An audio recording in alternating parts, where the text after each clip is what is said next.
Welcome back. It is safe to say tomorrow will not go off without a hitch as many Americans head to vote in one of the most divisive presidential races in the country's history in the middle of a global pandemic. So how's it all going to play out? And could it impact the outcome of the race? That is the golden question here. For more, I'm joined by John Fortier from the Bipartisan Policy Centre in Washington and an expert at the MIT Election Lab. Wow, all eyes will be on Washington. Good morning to you, John. How are you? Good morning. We're almost there. Almost there, but you know, will you be, right? Because there's a lot to look to tomorrow, but the following days and weeks following. So I want to get your take on what we're seeing in advance of Election Day, because we're seeing over 90 million Americans have already cast their ballot. I believe over 93 million Americans. So what does that say? Well, we've been doing a lot of mail and early voting in America leading up to this election, but this is historic. We've nearly doubled, more than that. And we're going to see high turnout. So that's good news in many ways.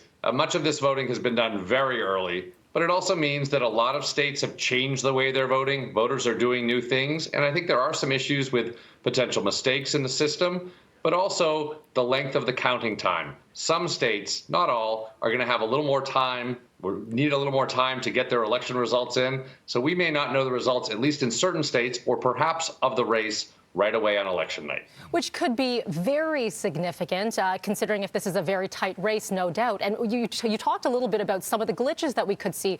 Let's go into some of those logistical challenges and what could happen.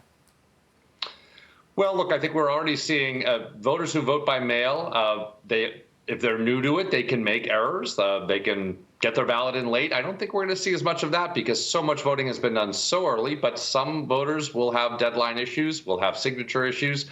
At polling places, there's more social distancing, fewer sites. So there's some issues that I think are around the system. I think we will work through those. But in some states, the counting process is not going to start till late. They're going to be doing many more counting of mail ballots than they've done before. And key states, Pennsylvania, Michigan, are probably going to take a lot longer to count.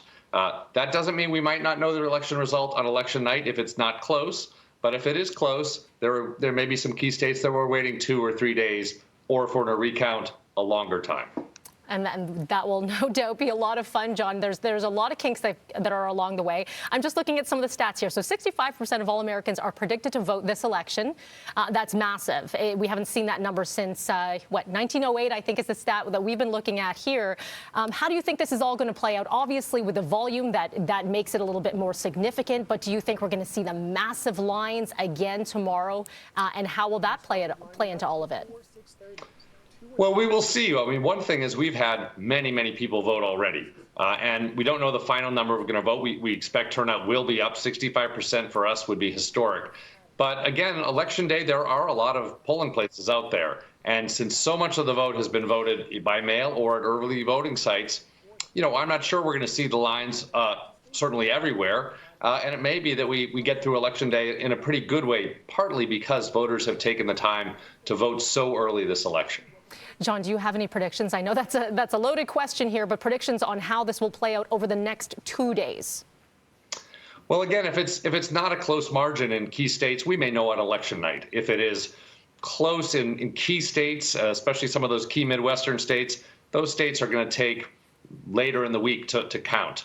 It's really only if it's really close, like it was in Florida back in 2000, that we'll see an extended count or recount. So I think we will perhaps have to wait, but I don't think people should worry if we do. And I think we will resolve this probably on a reasonable time frame. Oh, this will be very interesting, John. I appreciate your time, and I wish we had more time to chat with you, but all eyes will be watching you guys, that's for sure. Thank you so much for joining today. Thank you. And of course, we will have extensive coverage starting tomorrow and the following day, November the 4th, and we'll see what results we may have by that point. Frankie, I know we had this conversation earlier on this morning about a very divided U.S. and, in fact, a lot of divided Canadians when it comes to different opinions. Yeah, a lot of people have opinions on what's going to happen and what could happen. I think it's going to be an interesting reality TV show that's going to play out over the next few days overall. But you know what? Overall, it has an impact to us here in Canada as well.